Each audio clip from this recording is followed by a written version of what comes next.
Christian Dubé, le ministre de la Santé, qui devrait annoncer les paramètres pour une troisième dose de vaccin au Québec, au-delà des gens qui ont 70 ans et plus. Il est accompagné d'Horacio Arruda et de M. Paré, le responsable de la campagne de vaccination. On les écoute. On ne sent pas visé du tout quand on parle de réponse concise, Horacio. Alors, bonjour tout le monde. Une autre belle journée aujourd'hui. On a beaucoup de choses pour vous aujourd'hui. Un petit bilan COVID. On va parler aussi de notre vaccination 5-11 ans. Je vais dire quelques mots parce que ça se déroule très bien. Je voudrais parler aussi de la dose de rappel pour les 70 ans et plus, parce que ça, c'est important de voir comment ça avance bien, particulièrement avec le temps des fêtes qui approche. On va annoncer doses de rappel supplémentaires maintenant pour notamment les maladies chroniques, travailleurs de la santé, et pour les 60 ans et plus. Ça aussi, c'est une bonne nouvelle aujourd'hui, suite aux recommandations. Et une petite surprise pour la fin que je garde comme dessert de notre annonce aujourd'hui. Alors, sur le bilan COVID, malgré la hausse des cas, là, je pense que les gens voient bien, 1200 cas, 1500 cas, on est dans cette moyenne-là. Et surtout quand on fait une moyenne mobile, ce qu'on appelle une moyenne 7 jours qui roule, c'est quand même des augmentations de 20-25 %. Mais jusqu'à maintenant, vous le savez, les hospitalisations ont quand même assez bien résisté à cette demande-là, alors que les hospitalisations sont restées sur une ligne assez plate. D'ailleurs, on a eu encore des prévisions que vous verrez cette semaine là, par l'INES-PQ, qui montrent quand même dans les 3-4 prochaines semaines une stabilité dans les hôpitaux malgré une hausse des cas. C'est ce que vous voyez à toutes les semaines. Il n'y a pas vraiment de changement dans la tendance. Ça, c'est encourageant. Et je le rappelle, c'est ce qui nous permet de résister à ça, des hospitalisations, c'est vraiment la vaccination, mais aussi le fait que les gens suivent les mesures sanitaires, le passeport vaccinal est utilisé, le masque, etc. Et je pense que le fait aussi qu'on avance quand même assez bien dans le 5-11 ans dont je vais parler, ça aussi a un impact. Maintenant, juste quelques mots sur Omicron. Puis le Dr Arruda pourra en parler plus longtemps. Mais en fait, il y a eu une analyse très détaillée. On a criblé, je vous en avais parlé, la journée du 30 novembre. On a pris tous les cas du 30 novembre. On a criblé au complet. Et la bonne nouvelle, c'est que dans le criblage de à peu près 900 cas qui ont été faits au mois du 30 novembre, il n'y avait aucun cas de Omicron. Fait que ça, c'est une très, très bonne nouvelle. Par contre, on parlait, Horacio et moi, hier soir avec Mme Drouin, il y a quelques cas qui sont sous investigation, mais en ce moment, on suit ça de très près. Mais je dirais que la situation pour le Québec, pour le moment, elle est pas inquiétante. Ça ne veut pas dire qu'il n'y en aura pas. Vous avez entendu parler qu'il se passe des cas Omicron aux États-Unis alors qu'on disait qu'il n'y en avait pas il y a quelques jours. Donc, la situation pourrait évoluer. Je rappelle, avant d'aller dans les 5-11 ans, qu'on a encore un nombre de Québécois, 640 000 pour être exact, qui sont des Québécois qui sont éligibles à la vaccination et qui ne sont pas vaccinés. Hein, on s'entend, là? Et ça, d'un côté, je veux dire la bonne nouvelle. Il y a un petit peu moins qu'un mois, je vous avais dit qu'on en avait un petit peu plus que 700 000. C'est-à-dire qu'environ 60 000 Québécois dans cette catégorie-là, qu'on disait des non-vaccinés, qui ont quand même pris la décision au cours des 25-30 derniers jours d'aller se faire vacciner. Et moi, je les salue parce que je sais que pour plusieurs, c'est pas une décision facile. Alors, il faut continuer de leur parler, il faut continuer de communiquer avec eux. Et je le rappelle, avec l'approche des fêtes, avec le fait qu'on s'en va vers le froid, d'ailleurs, aujourd'hui, on le voit, on est déjà dans le froid. Il faut s'assurer que nos 640 000 non-vaccinés profitent des prochaines semaines pour aller se faire vacciner. Sur les 5-11 ans, premièrement, Daniel, vous faites un excellent travail au niveau de la vaccination.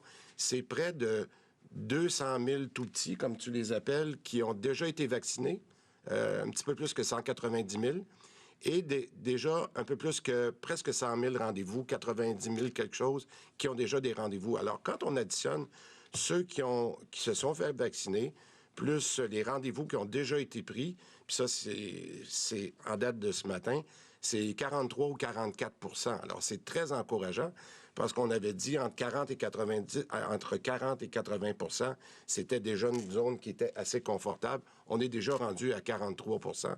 C'est une très bonne nouvelle. Maintenant, les 2 prochaines semaines sont très critiques. Vous savez, la plupart vont finir l'école le 17, aux alentours du 17 décembre.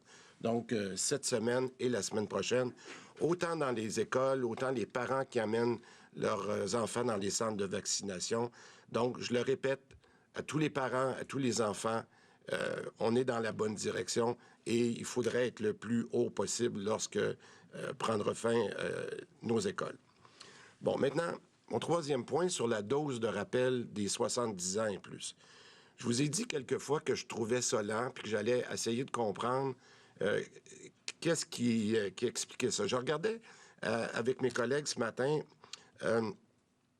La statistique là, qui est claire, c'est que nos personnes de 70 ans et plus, en date d'aujourd'hui, sont vaccinées d'une 3e dose entre 45 % et 55 %. Donc, on n'est pas du tout à la vaccination complète de ces catégories-là. Par contre, lorsque je regarde ceux qui sont vraiment à la limite du 6 mois, parce qu'on a toutes les dates, on est capable de voir, la plupart de ces gens-là, je dis la plupart, c'est facilement 25-30 % qui attendent l'intervalle, la fin de l'intervalle de 6 mois. Alors, ce que je leur dirais à ceux qui nous écoutent aujourd'hui, allez chercher votre 3e dose aussitôt que votre date d'intervalle de 6 mois est prête. Parce que vous allez voir, on va parler qu'on ajoute, dans mon prochain point, on amène beaucoup d'autres personnes qui vont aller chercher leur 3e dose. Alors donc, moi, si j'avais quelque chose à recommander à ceux qui sont éligibles en ce moment, puis ça, ils sont éligibles depuis le 22 novembre, bien alors si votre 6 mois d'intervalle est passé, s'il vous plaît, allez vous faire vacciner. En fait, la raison pour laquelle, puis je pense que Dr Arruda pourra en parler pour les 70 ans, je le répète, c'est pas parce que votre immunité finit le 31e jour ou le 181e jour. C'est que ce qu'on veut, c'est qu'avec le froid, avec le fait qu'on s'en va vers les fêtes, on pense vraiment qu'il est important d'aller chercher la 3e dose, donc de pouvoir le faire. Maintenant, il nous reste 2 points. Le prochain, c'est la décision que nous avons eue non seulement du CCNI, qui est l'organisme canadien, mais qui a été complété par le SIC et le docteur Arruda et son équipe qui ont pris les recommandations de ces 2 organismes-là. Donc, les nouveaux groupes qui vont maintenant être admissibles à la vaccination pour la 3e dose, je les divise en quelques catégories. Là, je vais y aller rapidement en rafale. Ceux qui ont des maladies chroniques ou des personnes qui ont eu un problème de santé qui augmente le risque de complications, ces personnes-là se reconnaissent. Les personnes qui appartiennent à des communautés isolées et éloignées, on peut penser par exemple aux personnes autochtones, etc. Et je le rappelle, c'est dans le même ordre que l'on a fait lorsqu'on était en première, 2e dose. Très important, on accepte à compter d'aujourd'hui nos travailleurs de la santé. Puis ça, déjà, c'est plus de 300 000 personnes. Les femmes qui sont enceintes et les personnes de 60 ans et plus. Bon, maintenant, ce qui est important, et la seule catégorie qui ne sera pas admissible immédiatement, on dit que c'est bon pour les 60 ans et plus. Les 60 ans et plus, on le fait à partir du début janvier. Puis je m'explique, c'est que, étant donné tout le travail qu'on a à faire et ce qu'il nous reste à faire avec les écoles, les RPA à terminer, ce qu'on vient d'annoncer pour le personnel de la santé, on a quand même un nombre limité de vaccinateurs. Je vous en avais parlé il y a quelques semaines. J'avais dit, quand c'est le temps d'aller vous faire vacciner, allez-y. Mais en ce moment, on a un équilibre entre tous ceux qu'on a. Et donc, c'est pour ça que j'insisterais pour que les gens qui peuvent aller le faire maintenant, j'ai expliqué travailleurs de la santé, etc., allez-y. Ça, déjà, là, on parle d'1 million de personnes avec les gens qui ont des maladies chroniques et des risques de complications. C'est déjà 1 million de personnes.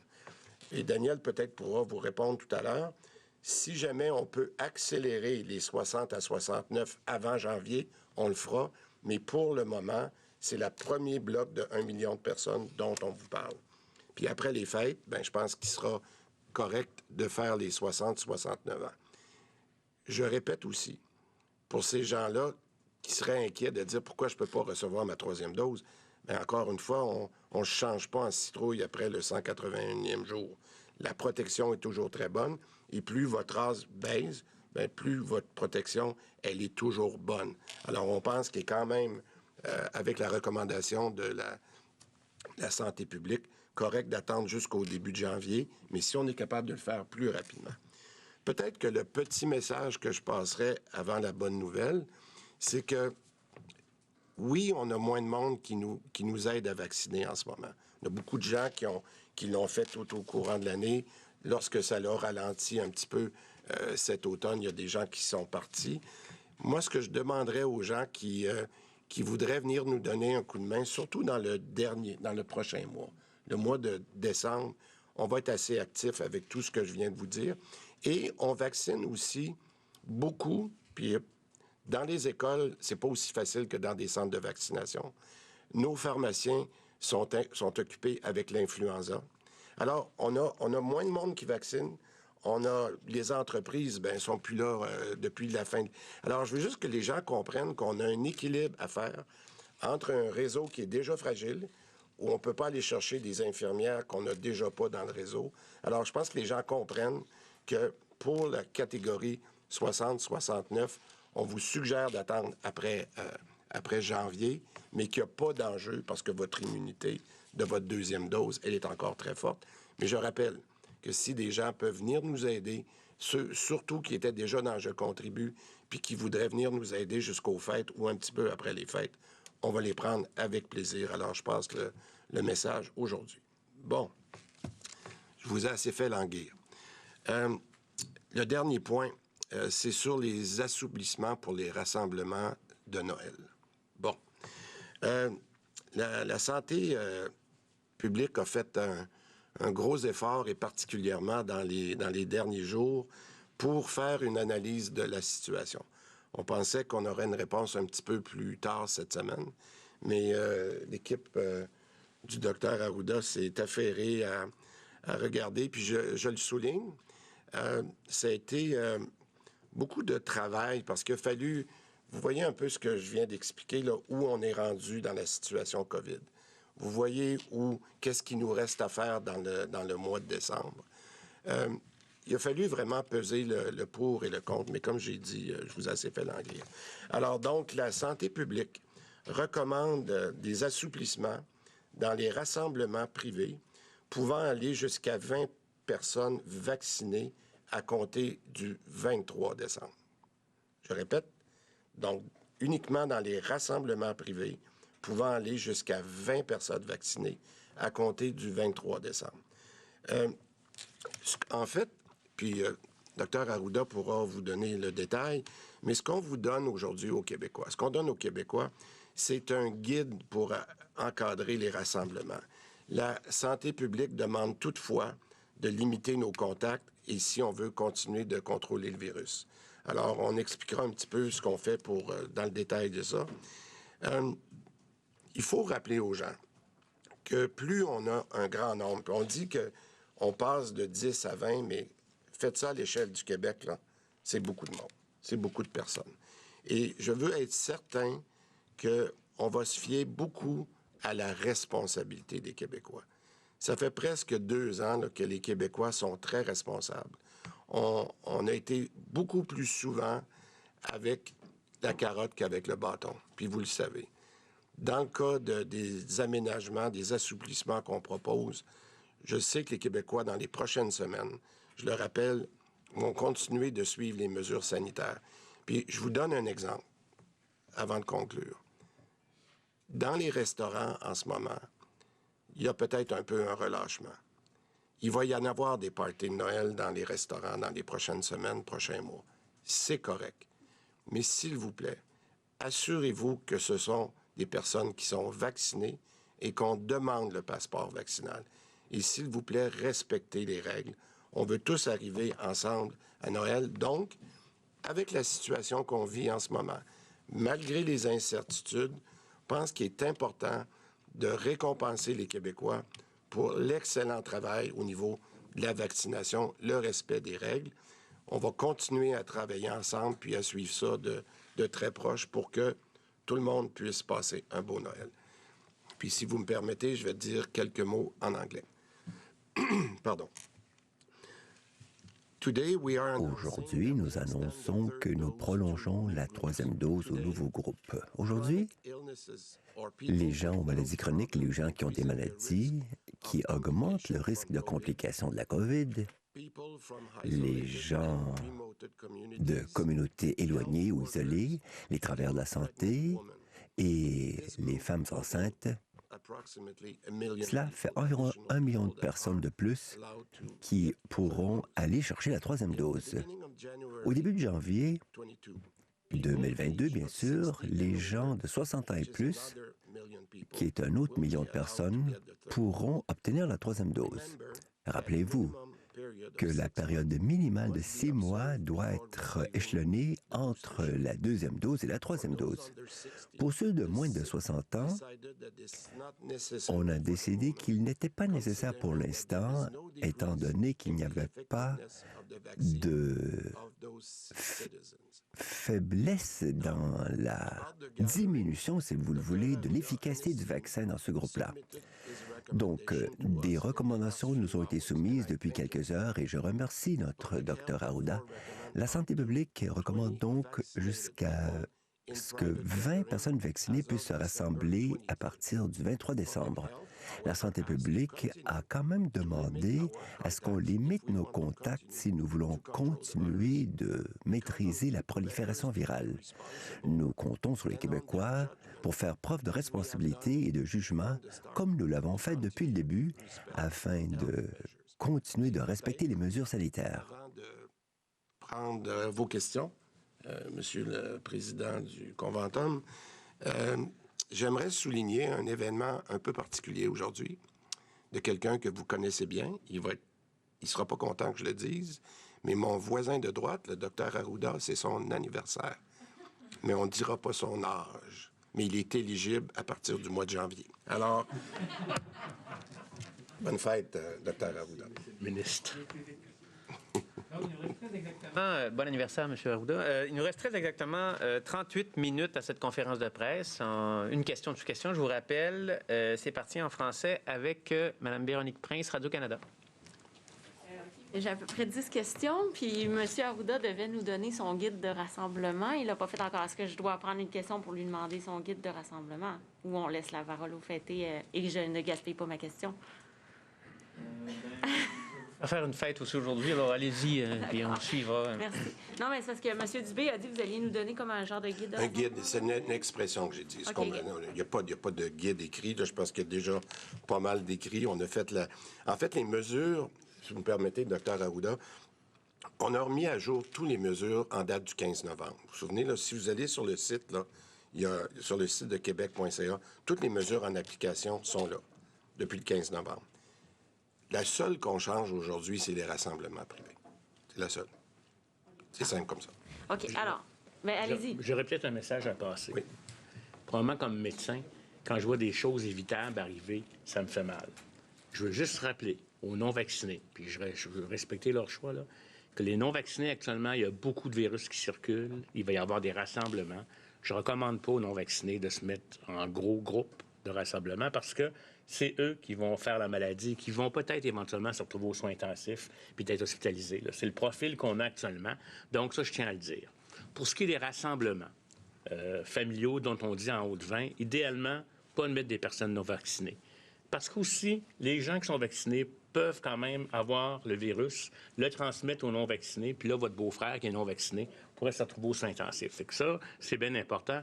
On n'irait pas, moi, dans chacune des maisons, vérifier si les gens sont vaccinés, là, mais essayez de vous voir entre non-vaccinés, parce que s'il y a une transmission, l'impact de la transmission sera pas du tout la même. Horacio, Ouais. Essayez de vous voir entre vaccinés. Oui, c'est ça. J'ai dit non vacciné? Vous avez dit non Je vacciné. me suis trompé. Voilà. Je veux Essayez juste de être voir, sûr. ça c'est l'effet de l'âge. Ça doit être encore le traumatisme de votre annonce. Donc, essayez de vous voir entre vaccinés. Ça, c'est important. Puis, on vous laisse aller jusqu'à 20. OK? Et là, ce que je tiens à vous dire, c'est de pas obligé d'aller jusqu'à 20, là. C'est une limite qu'on se fixe pour diminuer le risque. Et selon votre tolérance au risque, bien, vous pouvez décider d'en faire à 10, à 7, à 5. L'autre élément que je vais ajouter, nos personnes âgées. Important d'aller chercher la 3e dose si vous faites partie du groupe. Les enfants, actuellement, ça circule beaucoup. Hein? Je ne sais pas si vous savez, on les a vaccinés. Mais ça se peut qu'il y en ait là-dedans qui sont en incubation et qui aillent se rapprocher de grand-papa et grand-maman. Si c'est possible, surtout si on est très à risque, on peut encore porter le masque et essayer de maintenir une certaine distanciation. C'est ça les grosses consignes qu'on donne. Et ça ne touche actuellement que les rassemblements privés où on peut aller jusqu'à 20 pour les vacciner. Merci. Je voudrais savoir maintenant, vous avez fourni depuis lundi des genres de tests à faire à la maison pour les enfants. La question que tout le monde se pose, c'est est-ce que tous les Québécois pourraient bénéficier de ces tests-là avant Noël? Il me semble qu'avant les rassemblements, ça pourrait être pratique, non? Bien, je vais laisser M. Paré répondre à ça. J'avais dit que, puis je veux juste le mentionner avant que Daniel vous donne un peu de détails, on a vraiment une excellente collaboration avec le fédéral en ce moment, avec l'arrivée de M. Duclos. Rappelez-vous qu'on en avait demandé 10 millions pour avant les fêtes, parce que ceux qui étaient disponibles jusqu'à maintenant, on les a tous mis en service de garde, parce que c'est là qu'étaient nos enfants qui étaient non vaccinés. Pour le reste, il va vous donner, là, mais il y a une très, très bonne collaboration avec le fédéral. Je voulais le mentionner. Fait que oui, la priorité, comme vous le mentionnez, c'est les gens en service de garde, non vaccinés.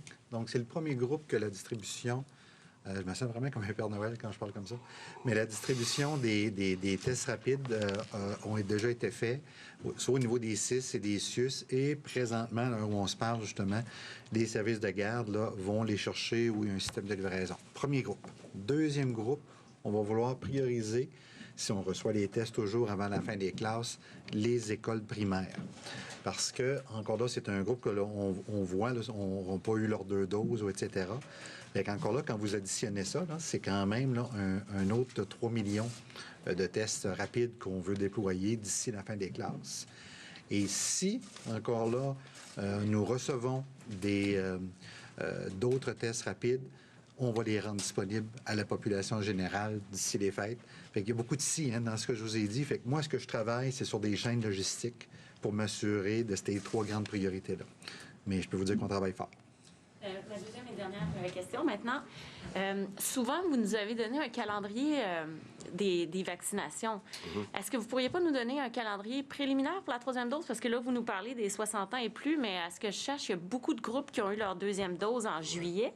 Ouais. Et donc, eux autres aussi, après Noël, en fait, ils seraient rendus à la 3e dose. Ouais. Donc, est-ce qu'on peut Bien, c'est pour ça qu'on... Puis je vais commencer, Daniel, mais en fait, on en a parlé parce que là, vu qu'on a déjà réglé en grande partie là, les 70 ans et plus, OK, de la 3e dose, c'est pour ça qu'on est capable de dire que là, on fait tous les travailleurs de la santé, puis etc.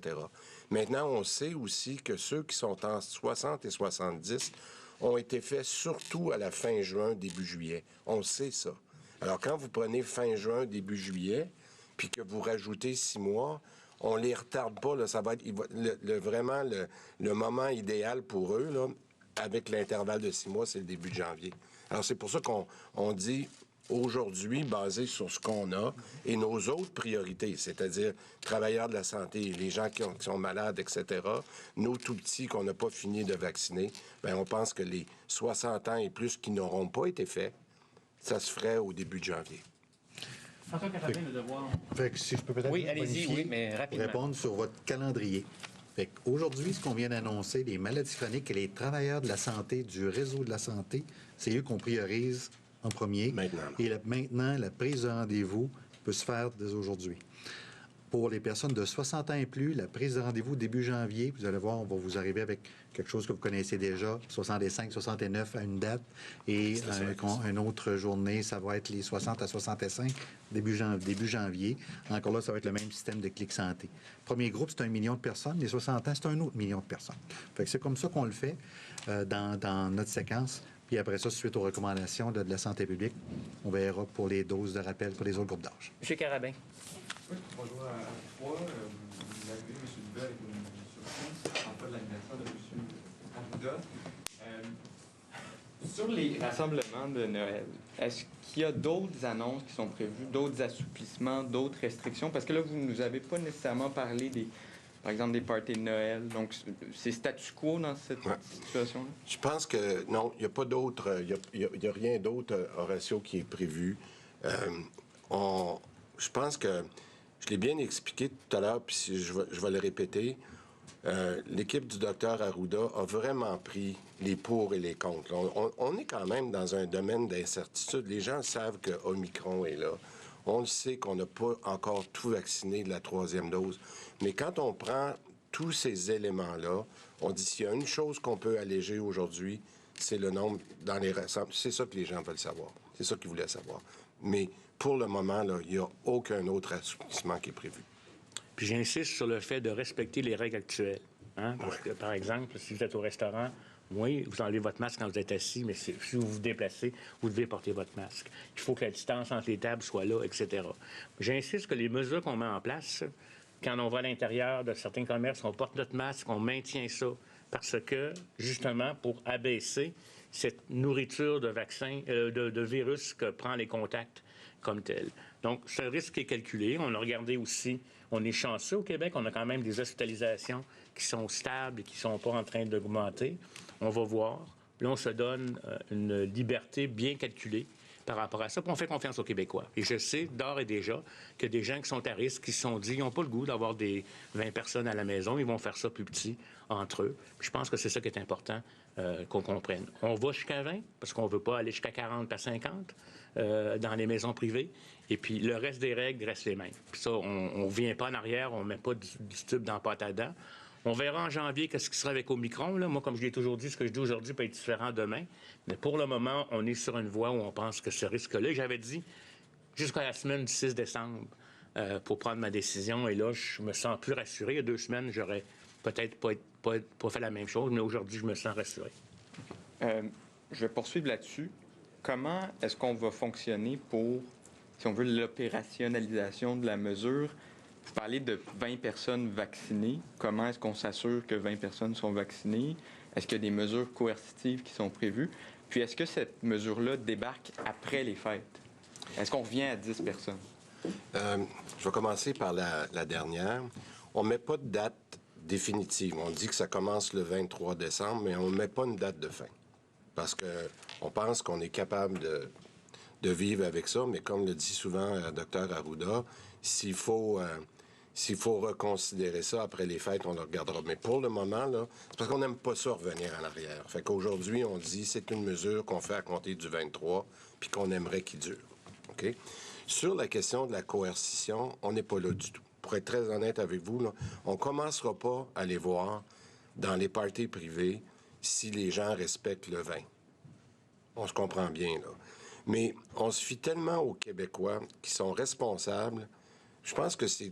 Imaginez, là, puis on était très clair, on dit jusqu'à 20 personnes vaccinées. Les gens savent le risque qu'ils prennent pour un grand-parent ou pour un oncle ou peu importe, d'aller amener un non-vacciné dans un rassemblement de personnes vaccinées. On ne commencera pas à demander de faire passer le passeport vaccinal.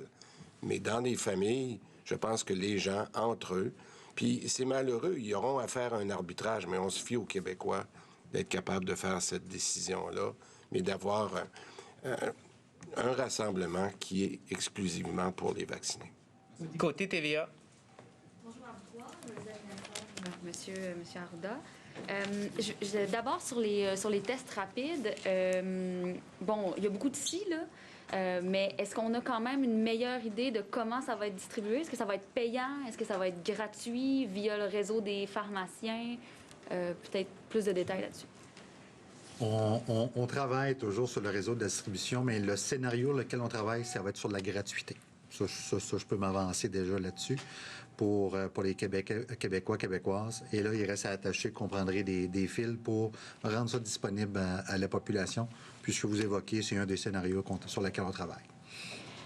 En seconde question, M. Arruda, peut-être, là, je comprends qu'il n'y a pas d'augmentation de rassemblement à l'extérieur. Là, c'est toujours 20 personnes à l'extérieur. Puis pourquoi pas en permettre davantage alors qu'on sait qu'il y a moins de transmission à l'extérieur? Là, il faut comprendre qu'à l'extérieur, de ce temps-ci, l'augmentation, il n'y a pas tant d'activités qui se font à l'extérieur dans le temps des fêtes, là.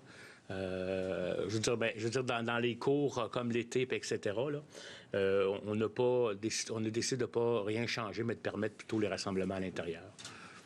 Oui, la croix, Cogeco. Monsieur Dubé, M. Paré, M. Arruda, joyeux anniversaire. Je veux juste avoir une précision. Vous dites que vous n'allez pas commencer à jouer à la police, de ce que je comprends, là, puis de demander aux gens de demander eux-mêmes un passeport vaccinal dans leur famille. C'est vrai que ce serait un peu étrange, là. Mais est-ce que les amendes qui s'appliquent, qui sont prévues dans les décrets passés, ont force de loi, si on veut, ou s'appliquent dans le cas de ce que vous annoncez aujourd'hui? Je donne l'exemple de la voisine qui voit chez le voisin qui sont 30, mettons, dans la maison, là. Est-ce que si elle appelle la police va se rendre et va pouvoir appliquer les amendes? Comprenez-vous un peu le... Très bien. Premièrement, le seul endroit, parce que je pense que on le voit, là, nos policiers ont beaucoup à faire en ce moment, là, sur toutes sortes d'autres enjeux, puis je pense qu'ils ont fait un excellent travail. Peut-être que la seule chose qu'on va peut-être faire, un peu comme on fait, puis on va en parler avec Mme Guilbeault dans les prochains jours, là, parce que l'annonce de Dr Arruda est arrivée ce matin, là, fait qu'on n'a pas eu le temps de regarder certains de ces aspects-là. Mais un peu comme on fait durant le temps des fêtes où il y a des surveillances policières sur les autoroutes pour dire, regardez, ralentissez, etc. Est-ce qu'on le fera au niveau peut-être des restaurants, des bars? On est plus dans ce mode-là. Un mode là, de passer puis d'aller voir si tout se passe bien dans les restos, dans les bars. On n'est pas dans un mode de coercition parce que, je le répète, les gens ont très, très bien répondu à date. Puis je pense qu'on a affaire à des citoyens qui sont responsables. Puis on n'est pas dans la coercition en ce moment. Mais il y aura quand même, après en avoir parlé avec Mme Guilbeault, on verra comment on peut utiliser peut-être une certaine revision de ce qui se fait, particulièrement dans les bars et les restaurants, parce qu'on l'a vu des fois dans les parties de fête, dans les parties de bureau, il y a peut-être des gens des fois qui se laissent aller un petit peu. M. Legault avait avancé la possibilité qu'après les fêtes, une fois que les 5 à 11 ans seraient vaccinés avec un pourcentage élevé, qu'on pourrait envisager de lever le port du masque dans certains lieux publics, par exemple. Est-ce que c'est quelque chose que vous envisagez en ce moment? Dr Arruda, est-ce que c'est quelque chose sur lequel vous vous penchez en ce moment? Est-ce que vous êtes en train d'étudier cette possibilité? On s'en va où avec ça, et du côté du gouvernement et du côté de la santé publique? Voulez-vous commencer? Je peux commencer. Ouais. On regarde toutes les éventualités parce que c'est sûr qu'on veut, si vous me permettez, revenir le plus rapidement à une vie normale. Mais, je vais vous dire une chose, il y a une nouvelle variable là, qui est arrivée, là, puis qui revient, là, c'est le Omicron. Et puis, on avait le Delta, là, je ne sais pas si vous vous souvenez, il est arrivé, puis on a dit, mais là, maintenant, il y a le Delta, mais là, il y a le Omicron. Et si le Omicron est très, très, très transmissible et que les gens, même vaccinés, peuvent transmettre la maladie, il y a quand même pas loin de 640 000 personnes non vaccinées au Québec.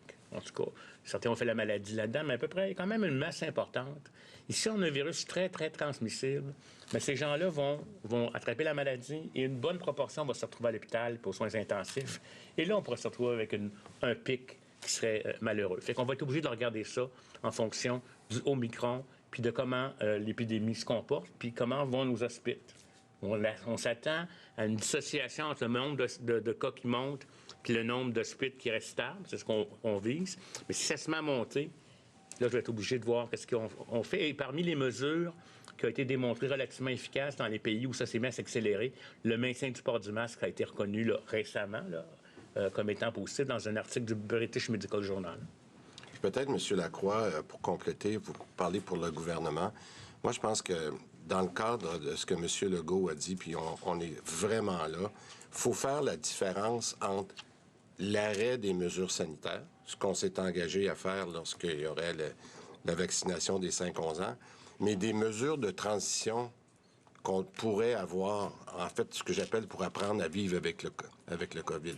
Alors, si le masque fait partie de ça, pour ça, je dis, même si on arrêtait les mesures d'urgence, puisque tout le monde a hâte qu'on fasse, puis nous les premiers, mais je pense qu'il faut faire la différence avec la transition pour apprendre à vivre avec un COVID qui, en même temps, malheureusement, a l'Omicron qui est avec nous encore pour un bout de temps. Mais si je veux dire, en raison du Omicron, c'est illusoire de penser qu'on va lever le port du masque à court terme. Il est vraiment trop tôt pour dire ça, M. Lacroix. Là. Nous, hier soir, là, on parlait avec les gens de l'INSPQ, puis de ce qui se passe avec l'Omicron. Puis vous le voyez, là, il est de plus en plus noté dans plusieurs pays. Est-ce qu'il est plus transmissible? Est-ce qu'il est plus dangereux? On nous a demandé encore des semaines avant d'avoir ces opinions-là. Je pense qu'il est trop tôt pour le dire. Donc, il nous reste à peu près 11 minutes pour la portion en français de cette conférence de presse. Alors, je vous demande d'être concis, s'il vous plaît. Nous en sommes maintenant à Geneviève Lajoie, Journal de Québec.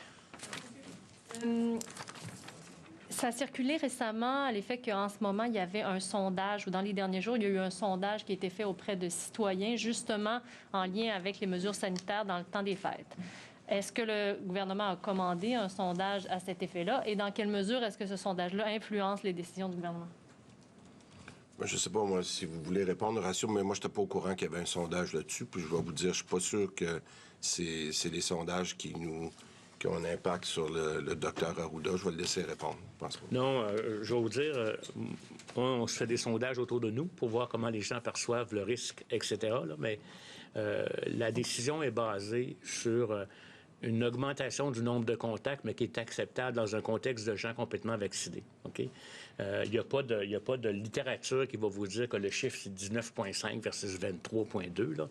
Et donc, c'est vraiment basé sur le fait qu'on avait dit 10. Il y a des provinces qui sont allées à 25, qui ont actuellement des circulations moins intenses que chez nous. Puis nous, on considérait que de passer de 0 l'année dernière à 20, aujourd'hui, c'était quand même déjà un bon élément. Puis l'autre élément aussi qu'on sait, c'est qu'il y a effectivement des familles qui ont des grands parties avec des nombres importants, mais la majorité des gens ont quand même maintenant des plus petites réceptions, particulièrement à la maison. Puis peut-être, Mme Lajoie, oui. À réfléchir à votre question. Dans les gens qu'on a rencontrés, là, nos experts qu'on voit toutes les semaines, puis qui publient les annonces, les simulations de cas de jeudi quand ils sont publiés, eux autres sont très, très clairs que pour les 3 prochaines semaines, là, il y a beaucoup moins d'enjeux. Puis ça inclut Noël. Où est l'incertitude? C'est qu'est-ce qu'on va être après les fêtes si Omicron était de la partie. C'est vraiment là qu'est l'incertitude. Alors, c'est pour ça qu'on est capable de prendre une décision aujourd'hui. Puis je vous dirais, en résumé, on travaille avec le Delta avant les fêtes, mais on va peut-être avoir à travailler avec l'Omicron après les fêtes. Puis je pense que c'est ça qui est le résumé de la situation en ce moment. D'accord. Sur les tests rapides, je comprends que vous n'avez pas l'intention de rendre disponible ça à la population en général pour le moment. Vous priorisez certaines personnes. Mais j'aimerais savoir comment ça fait en ce moment, les tests rapides. Est-ce que c'est vraiment la panacée dans les écoles primaires? Est-ce que c'est vraiment utilisé? Combien il y en a d'utilisés? Est-ce que, parce qu'il y en a qui allaient passer date, la date de péremption arrivait bientôt. Et est-ce que c'est vraiment utilisé dans les écoles primaires? Parce qu'il faut qu'un enfant développe vraiment le symptôme à l'école. Et d'après certains témoignages que j'ai eus de professeurs, c'est peut-être pas utilisé beaucoup. Alors, je voulais avoir votre avis là-dessus. Veux-tu y aller? Puis je compléterai, moi. C'est un outil dans le coffre à outils. On sait que justement que ce groupe d'âge-là était le groupe pas vacciné. Nous, on les a déployés dans toutes les écoles primaires. Et chaque semaine, c'est des milliers de tests qui sont faits. De mémoire, on a même pu diagnostiquer près de 100 personnes, 100 jeunes, juste la semaine passée. Fait que c'est un outil qui est utilisé dans le cadre, puis je suis content que vous le mentionnez, des gens symptomatiques. Ce qu'on demande aux parents, là, c'est quand ils sont symptomatiques à la maison, c'est de les garder à la maison. Fait que ça, c'est le premier élément. Donc, les gens qu'on teste dans les écoles, mais c'est les gens qui développent des symptômes dans la journée.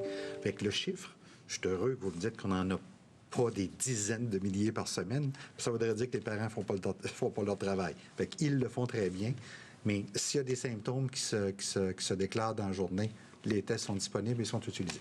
Puis, peut-être, Daniel, donc, qui on vise dans la mesure où le fédéral, puis je pense qu'il travaille très fort pour nous, on sait, idéalement, là, pour moi, dans notre vision, c'est autotest pour tout le monde. C'est là qu'on veut aller. Alors, si on reçoit 10 millions de tests en décembre puis janvier, on est capable de le distribuer, il faut que les parents voient que ça serait un outil supplémentaire. Donc, si l'enfant, pendant qu'il est à la maison, ou que des parents, pendant qu'on est à la maison, 2-3 jours avant le party de Noël, il y a des symptômes, écoulement nasal, etc., bien, testez-vous, puis vous savez que cette personne-là, vous pouvez l'isoler, puis d'aller la faire tester. Alors, donc, c'est vraiment un outil qu'on veut amener, encore, je le dis, dans le vivre avec le COVID, bien, l'autotest va devenir un outil excessivement important. Voyez, Bossé, le soleil. Bonjour. Une famille qui sont plus que 20, mais eux, ils décident de louer une salle parce qu'on va avoir plus d'espace. Est-ce que c'est 20 quand même? Ou... Bien, les règles sont les mêmes. On l'a dit, dans des restaurants, pourquoi on pense que c'est la bonne chose de passer par des restaurants, il faut que ce soit un environnement qui est contrôlé. Si vous êtes dans une salle où c'est pas contrôlé, c'est pas correct. Ce qu'on veut, c'est de pas, je dirais, copier ce que vous pourriez pas faire à la maison, le faire dans une salle. On se comprend bien, là. Parfait. Monsieur Arruda, Monsieur Legault avait déjà dit, moi, je verrais bien ça, des rassemblements à 20-25 personnes. Aujourd'hui, vous arrivez 20 personnes. Pouvez-vous nous convaincre que c'est une décision scientifique et indépendante? C'est une décision scientifique dans le sens où je prends en compte différents facteurs. Là. Je pourrais vous les considérants sont multiples. L'épidémiologie actuelle, le nombre d'individus qui sont non vaccinés, parce que c'est la vaccination qui protège contre les formes graves, mais pas contre la transmission. Tout ça, c'est des éléments que j'ai pris en considération pour faire ce choix-là. M. Legault aurait pu dire 45, 22, 12 ou etc. Moi, je restais avec mon opinion. Si vous me demandez, est-ce que je peux vous démontrer par un article publié que dans le temps des fêtes au Québec, avec l'épidémiologie qu'on a, le chiffre magique, c'est 20, là? C'est pas ça. C'est un jugement que je prends par rapport à un élément. Il y a aussi tous les effets d'encouragement, si vous me permettez, pour les gens qui ont fait des efforts d'être vaccinés, qui se disent, moi, j'ai été vacciné, j'ai le passeport vaccinal, puis on ne me permet pas de me voir aussi. C'est tout ça qu'on a pris en considération comme tel. Fait que la science, ici, c'est une science de jugement, de gestion du risque. Je peux vous dire que si on avait détecté du Omicron dans les 690 cas qu'on a testés, ce qui voudrait dire qu'il y avait de la transmission communautaire, j'aurais peut-être eu une autre attitude. Est-ce que ça va être différent? J'espère pas avoir à revenir d'ici Noël pour dire c'est la catastrophe, l'Omicron vient de rentrer puis ça explose. La probabilité de ça est relativement faible. Et on se fie aussi sur les projections qu'on a reçues de l'INES, de l'Institut. Je pense qu'on va voir une augmentation des hospices éventuellement, ne serait-ce que par la grippe, les rhumes, etc., entre le 15 janvier puis la fin février. Là. Mais notre système va être capable de le supporter. Et je vais redire encore la même chose. Si vous n'êtes pas vacciné, pour toutes sortes de raisons qui ne sont pas des raisons profondes, philosophiques, là, allez-y donc. Ça serait fun de sauver 2, 3, 4 personnes qui pourraient se retrouver aux soins intensifs et en mourir. Fanny Lévesque, la presse. Oui, bonjour. Pour les rassemblements à 20 personnes vaccinées, là, vous dites on va se fier au bon jugement des gens. Là. Vous savez très bien qu'il y a des familles où il y a un membre de la famille qui n'est pas vacciné. Qu'est-ce que vous nous suggérez de faire dans ce cas-ci précis? Est-ce que donc la personne peut être invitée? Si oui, quelles conditions on doit mettre, par exemple? C'est quoi votre recommandation en termes de santé publique? Je vais être très franc et honnête, là, puis c'est à la fois pour protéger la personne non vaccinée et non pas l'exclure. Là. Moi, je pense que c'est de la responsabilité aussi de ceux qui reçoivent de ne pas exposer la personne non vaccinée. Elle peut faire la maladie parce que les gens peuvent être vaccinés.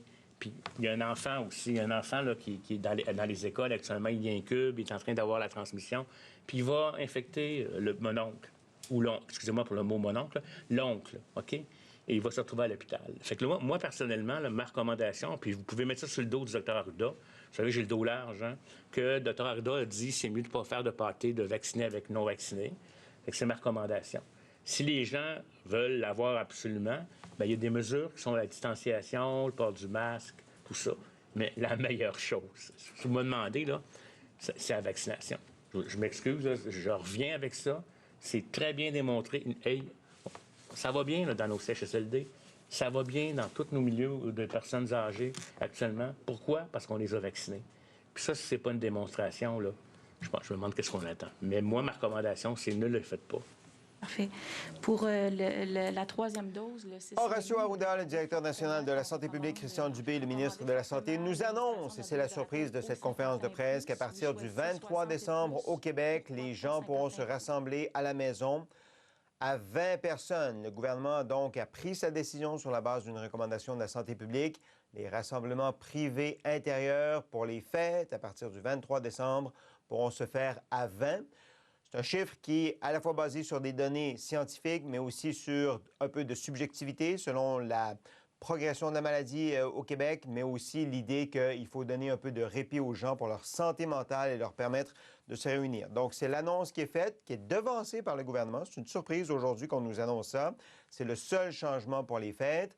Par ailleurs, et ça c'est important aussi, certaines personnes auront droit d'avoir accès à une troisième dose de vaccin. Actuellement, c'est les 70 ans et plus, les gens qui habitent dans des CHSLD, des résidences pour personnes âgées aussi, mais on va ouvrir aux gens qui ont des maladies chroniques ou des problèmes de santé, des gens qui sont dans des communautés isolées, des travailleurs de la santé, c'est 300 000 personnes pour avoir une troisième dose, peu importe leur âge, les femmes enceintes et les gens de 60 ans et plus pourront avoir accès à la troisième dose du vaccin, mais à compter du mois de janvier.